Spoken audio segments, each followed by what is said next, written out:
From Peoria, VideoMax Limited presents Midstate Magazine with your hosts, Lauren Rapsiak and Joey Fenn.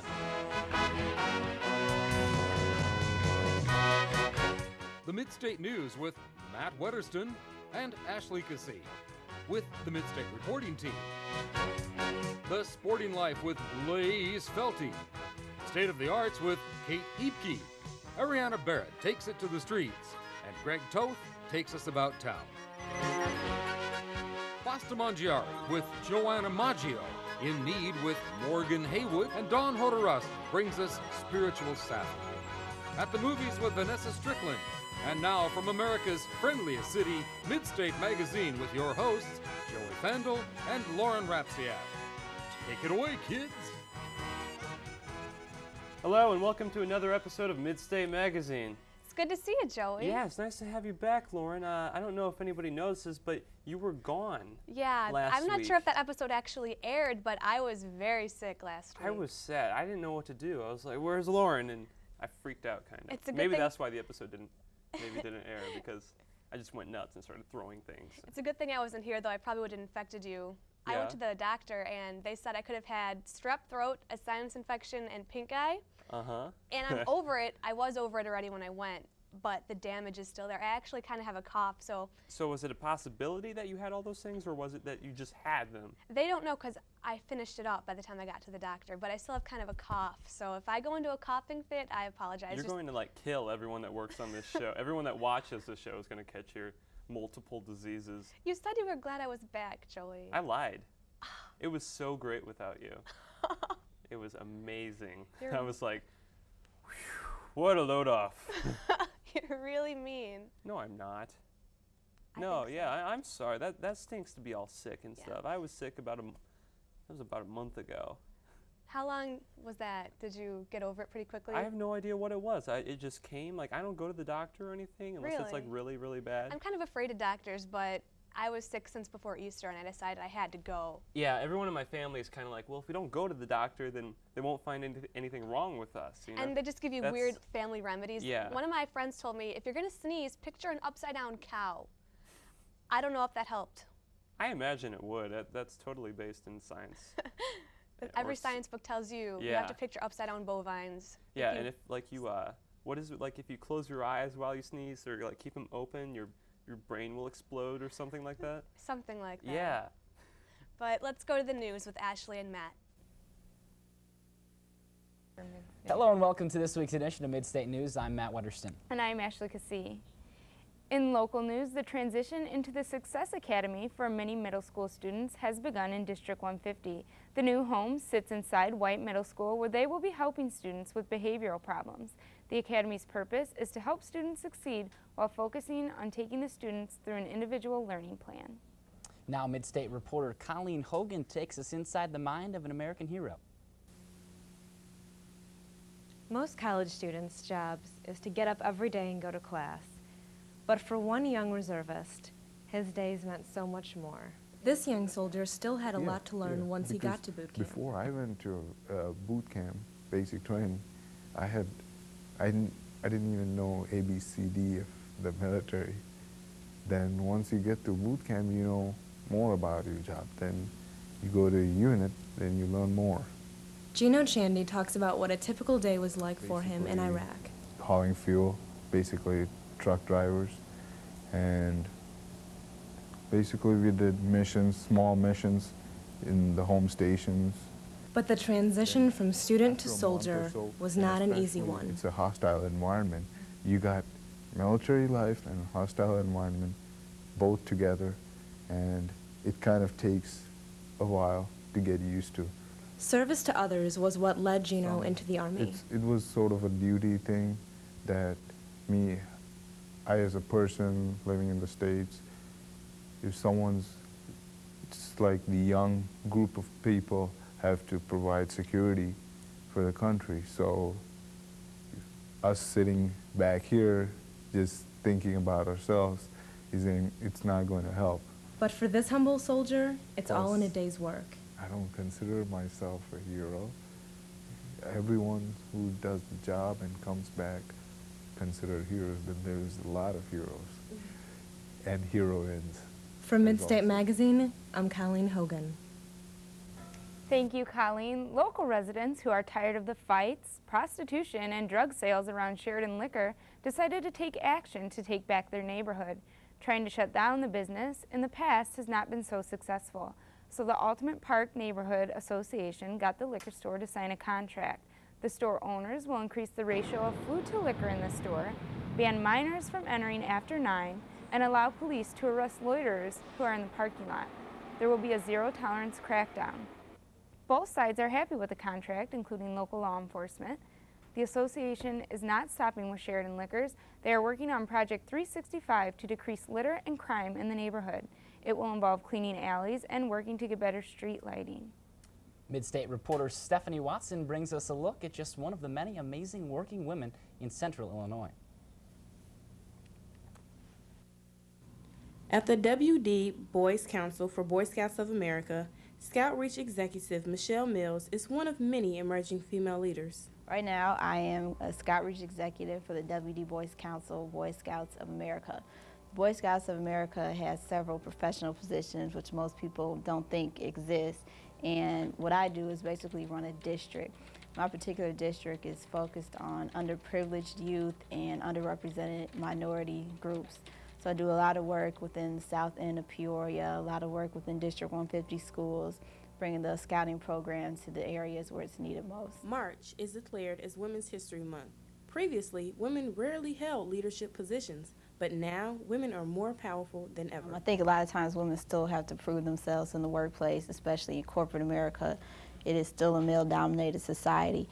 It's not as bad as the way it used to be or the way I've been told it was, but I definitely feel that there is room for improvement. There are areas where we still have to work a little bit harder, but I think women, if they put forth 110%, they'll be fine. Nowadays, women enter more diverse work areas that are normally thought to be dominated by men, like the Boy Scouts of America. This organization, a lot of times people think that it's male-dominated, and they think that it's just for men to work for the Boy Scouts. You think, how do you have a woman who's working with the Boy Scouts of America? But in actuality, there's a lot of women professionals that work here, as well as a lot of women volunteers. We have hundreds of women volunteers in our council alone. There are 2 women that work here, including me, in the professional area. Myself and another woman who is a marketing executive here. I'm the only district executive female right now. Other than that, we have all male. All of our senior staff is male. Our support staff is made up of females, though. Although gender inequality is still an issue, women like Michelle continue to infiltrate male-dominated areas and change the business world. From the WD Boys Council, this is Stephanie Watson, reporting for Midstate Magazine. Thanks, Stephanie. In today's Oddly Enough, 2 burglars were caught red-handed in Tennessee when a suspect's pocket accidentally dialed 911 and dispatchers overheard them plotting the crime. At first, the dispatchers thought it was a joke because it was April Fool's Day, but indeed it wasn't. The burglars were charged with stealing over $500 worth of merchandise, and authorities say they also tried to steal a refrigerator from a mobile home dealership. As if key guard and flip phones aren't good enough, but I guess they got what they deserved. Yep, gotcha. April Fools. That's it for this week's edition of Midstate News. I'm Ashley Cassie. And I'm Matt Wetterston. Lauren and Joey, back to you guys. Thank you, Matt and Ashley. You know, that story about the Boy Scouts reminds me of my foray into the Boy Scout world. Did you have some Boy Scout adventures? In grade school, I did Cub Scouts, you know, and they passed, at my grade school, they passed around these flyers showing, like, join Boy Scouts. You know, they showed kids, like, hunting things and, like, getting down in the riverbed and, like, wrestling alligators. I was like, I must do this. It'll be amazing. So I joined up, and I went to, like, the meetings and stuff, you know, in my little Boy Scout, in my Cub Scout uniform. And they were, like, making felt Christmas trees for, like, you know, people, and I was like, no. I'm supposed to be using a massive bow and arrow. Yeah, I was like, where's my bow and arrow? I want to, like, you know, fashion kayaks and do that sort of thing. Did you earn any badges or anything? No, or? I quit. I quit after like 2 weeks of like making, it's just felt everywhere and like little glitter. You didn't even earn like a felt no. Christmas tree badge? No, I was like, I'm getting out of here. You know, maybe if you had waited, there's usually a camping trip later in the year for yeah, the dedicated ones. I don't like waiting for things. I like things to just happen right away. I've noticed. Yeah, I like to live in the moment, you know? I don't like to wait for things to happen. whatever. Well, we don't have to wait anymore for In Need, because here it is with Morgan.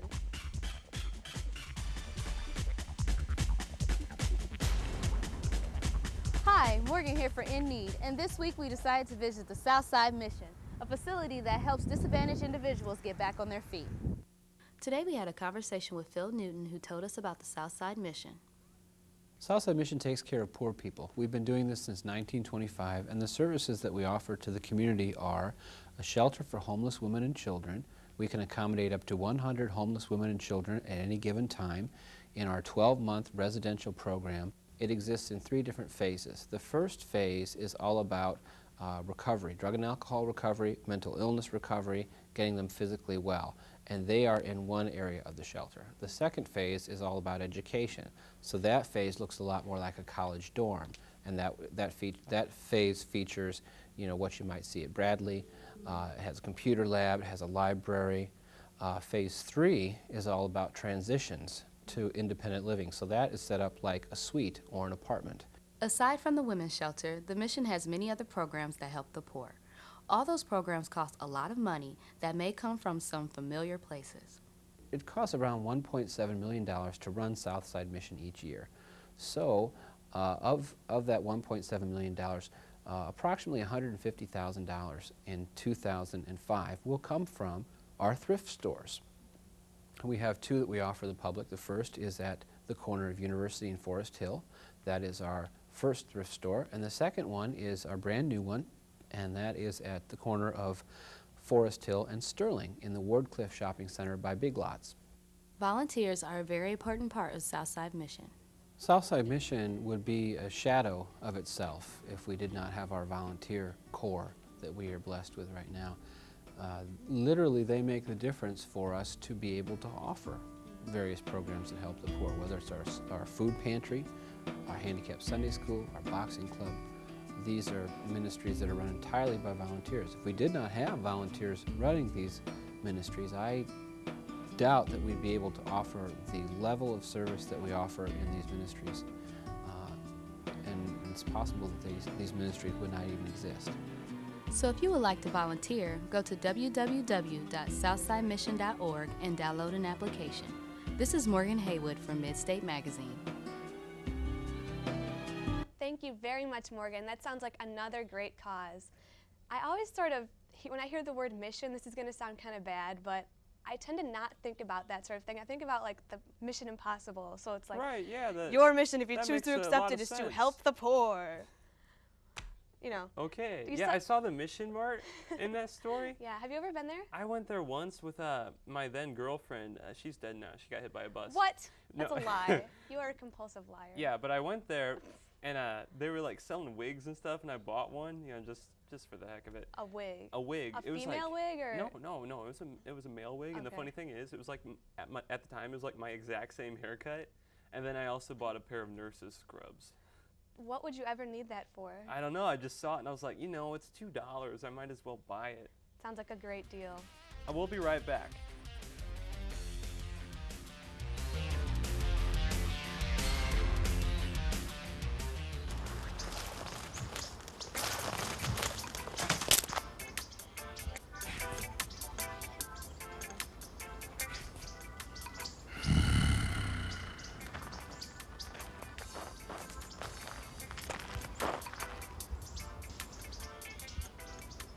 Oh, I'm sorry. I'll put that out.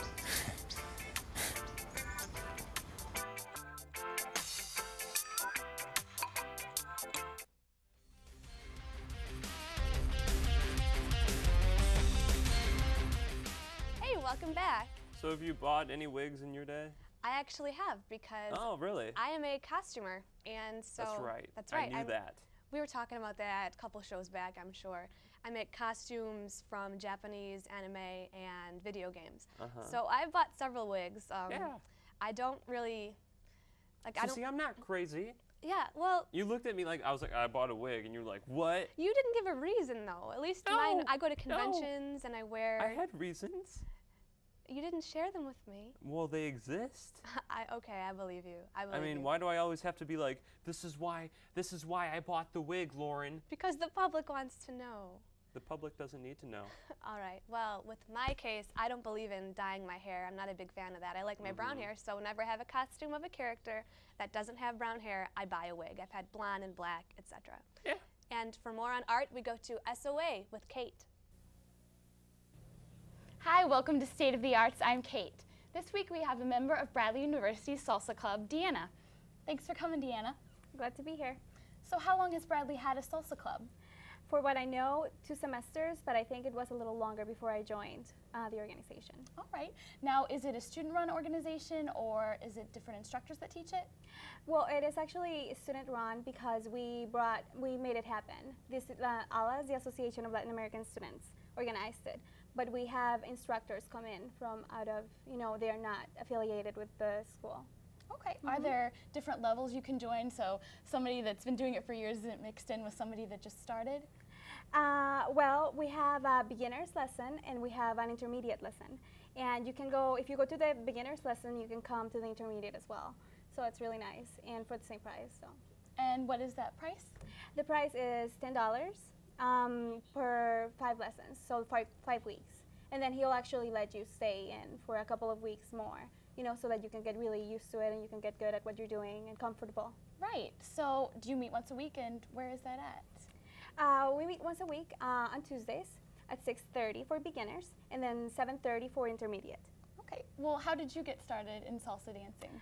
Well, the whole thing was when I joined ALAS, they already had the thing started, the organization for salsa that's attached to ALAS, and then I joined through that. And also I wanted to join, of course, because I'm Latin American and because I love salsa. Great. And does your group put on any performances during the year or demonstrations? Well, yeah, actually, we have on International Night, which actually is this April 19th. You should come. Yeah, we have a demonstration. Well, that sounds great. If you are interested, you could go to that and kind of see what the Salsa Club is about. In a few minutes, we'll be back and see if I have any salsa skills when Diana teaches me a couple salsa moves. Thanks.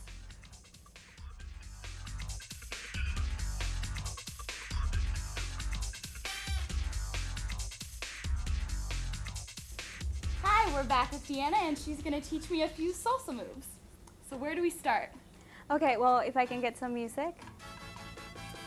Okay, the most important thing right now is for you to hear the rhythm behind the music. Okay. If you don't hear the rhythm, you can't dance salsa. You can pretend that you do, but you really can't, feel it out completely. Okay, so can you hear the 1, 2, 1, 2, 1, 2, 1, 2 in the background? Mm-hmm. Yep. 1, 2, okay. So all those beats are combined into 8 beats, and those 8 beats are all you have to make one salsa move. All right. And okay, the salsa move for the women is, for you it would be, you go back with your left foot first, so you go back and you count 1, 2, center 1, 2, front 1, 2, and back to the center 1, 2. Okay. Right? So 1, 2, 3, 4, 5, 6, 7, 8. Very good, you're so good. 1, 2, 3, 4, 5, 6, 7, 8. 1, 2, 3. With your hand, well, actually, you're dancing with a partner. So when you're dancing with a partner, you are, well, he is actually going to be holding you like this. Okay. Wait, is that correct? Yeah. I don't know. I'm not used to being a guy, that's why. But, yeah, so, wait, maybe it's, well, we'll just hold each other like this. Okay. And when you dance with a guy, you'll know exactly what to do.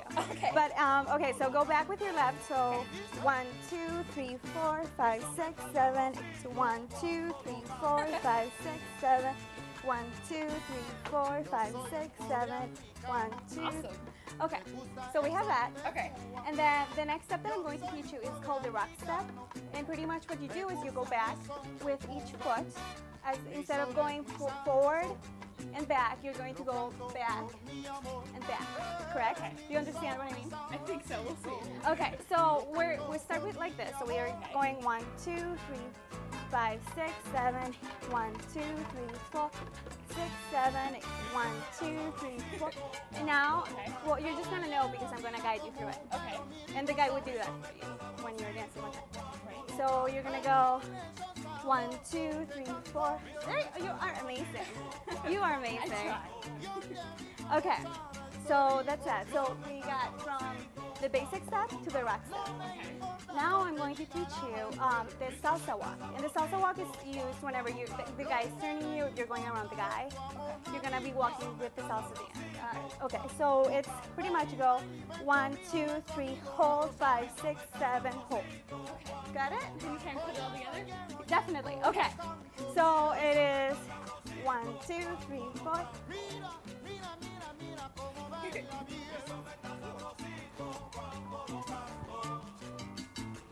Does everybody learn all this stuff basically their first session? Well, we try to teach it to them. So, ready for the salsa dance? Well, I'm too tired. Oh, I'm sorry. I tired you out. Well, that was a lot of fun, and you can join the salsa club if you're interested. Thank you very much for coming, and Definitely. that's all we have this week for State of the Arts. Thank you, Kate. That was amazing. I think I might join the salsa club. I'd love to. That would be so cool. But I can't dance. I have no like hand-eye coordination. Well, they they teach you. That's the point. I can't be taught. All right, It's if impossible. you say so. I think that music's really unique, though, the Latina salsa music. We haven't had that on the show for a while, that sort of thing. Have you ever, remember when Ricky Martin was really big? No. No? No. It's kind of something you want to block out Who's with your that? memory, I guess. I don't know. Don't lie. Yes. Yes, I know. But there was a whole era of craze like Ricky Martin and Jennifer Lopez. Yes, I recall the Hispanic craze of the late 90s. Remember the Macarena? Of course I remember. Who doesn't remember the Macarena? I think I could still do it, That's I bet. But I was just thinking about, I've been watching American Idol recently, and William Hung, who was that guy who did a horrible, horrible job at auditions, and they kicked him right out. I love William Hung. He's still selling CDs, and his original song was She Bangs by Ricky Martin. Let's go to Spiritual Savvy with Dawn.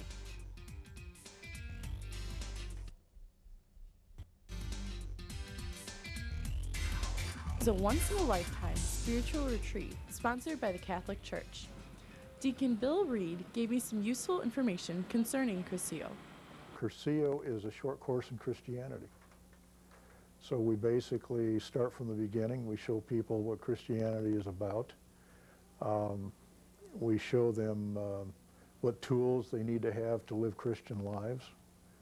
And the benefit of Cursillo is to try to send people back into the communities living a life of grace. Even though the Catholic Church sponsors Cursillo, other Christian faiths are welcome to attend. We're ecumenical, meaning that we invite non-Roman people to come in. We also invite one non-Roman minister or pastor to serve on the weekends with us. So we all serve as a team during the weekend. Chances are you know someone who has gone through Cursillo. We have over 30,000 that have gone through Cursillo since 1964. And those people are witnessing out to the community, and they bring people in and invite them to come and share. Cursillo has left an impact on everyone's lives who have gone through it. We have had thousands of people come through and literally change their lives around by having gone through Cursillo and experiencing other Christians who have gone through Cursillo and changed their lives. Everyone has difficulties in life. Cursillo helps people to deal with them. We very seldom have the time to just sit back and reflect and think about what life is really about, what's important about it, and what should faith mean in our lives, what should God mean in our lives, and be able to work with that, deal with it, and then try to address it and live it. Cursillo is a once-in-a-lifetime experience. To find out more information, call 676-5587 or visit their website at www.peoriacurcillotech.com. This is Dawn Hodorowski from Midstate Magazine. Thank you, Dawn. All of the artwork on those spiritual savvy pieces is always really cool looking. Yes. There's lots of, well, they're always in like churches or, temples or something, so yeah. Well, I suppose it's partly the architecture too. This painted statues and murals and that sort of thing. Yeah. There was a big part of our history is just artwork based on religion. Music too, but. Yeah, artwork's cool, Lauren. I love art. I could see you don't have much of an opinion, but I'm stuck picturing the Buddy Christ from Dogma. Yeah. Yes, that's a fabulous movie. I don't think I've ever seen the whole thing actually. It's just take my word for it. It's a great film. All right, rent it or something this next weekend. A lot of like really religious people don't like it, but I know a lot of like really Catholic people who love that movie. It's just, you know, the way you interpret things, the way you view things. Yeah, and there's a lot of satire, and some people. You just have to be able to take a joke. Some people don't take satire as well as others, and it's not And sarcasm. the way I see it, God invented the sense of humor, so. It's not meant to hurt anybody, but it's time for Basta Mangiare with Joanna.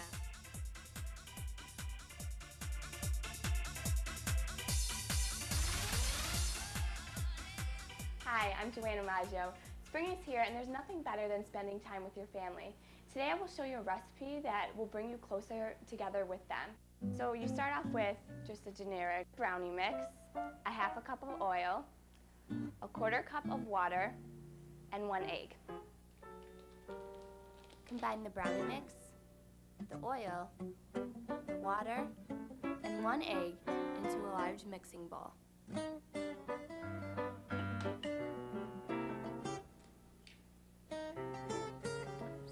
Mix it up pretty well. You're going to want to take your pan, you can put it in any size. You want to take a no-stick cooking spray. Make sure you spray it in there so it doesn't stick. Just pour it in there as evenly as you can. Just preheat the oven to 350 degrees.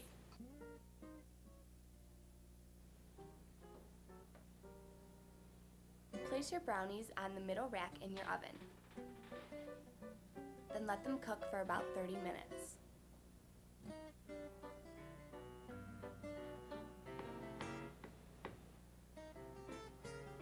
Once they've cooked, remove them from the oven and allow them to cool.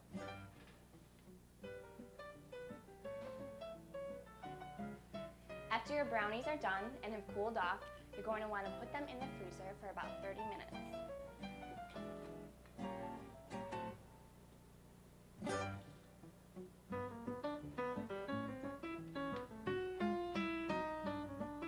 To add extra topping to your brownie pops, you're going to want some semi-sweet chocolate chips. You're only going to need about half of a bag. Then add 2 teaspoons of shortening.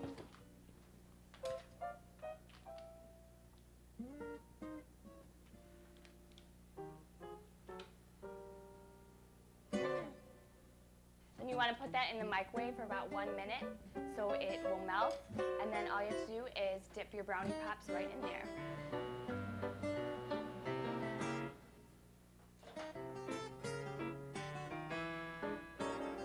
When your topping is done in the microwave, remove it and stir it well.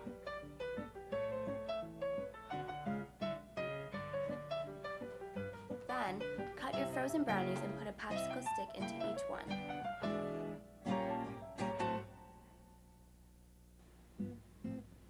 Then with the melting chocolate that you made, you just want to dip it in there. Finally, drizzle some extra topping over the plate for an appetizing look. And now you have completed your tasty treat. For Let's Eat, I'm Joanna Maggio. It was delicious. Thank you, Joanna. That looked amazing. Yeah. I want ice cream so bad now. We should just turn this into a cooking show, because that's just great. That's great If television. we get to make right ice cream desserts all the time, I'd be up for it. It reminds me of back home, the ice cream truck. You guys had ice cream trucks? Yeah, they would, drive down the street Chicago? and play their music, do your ears hang low or something like that. And you'd pull them over and say, give me an ice cream bar. And each summer it was a little bit more expensive, I noticed. But We had the Schwann truck over in good old Metamora. It's a Schwann truck. A Schwann truck it's just like a company that it'll deliver ice cream to your home if you order it. And they'll stop by sometimes like, hey, you want ice cream? And a really great moment from my childhood was my friend Jesse. This was when we were like maybe 8 or 9. He had this bike with no brakes on it. And he saw the Schwann truck in his driveway one day when he was riding his bike home. And he just got all happy. He's like, "Yay, Schwann truck!" And he tried to hit kick the brakes on your bike, and it wouldn't work. So he crashed right into the back of his Schwann truck. It was amazing. That's not amazing at all. But well, he's alive still. More amazing stories like that. We'll see you next time here on Midstate Magazine. Goodbye, goodbye.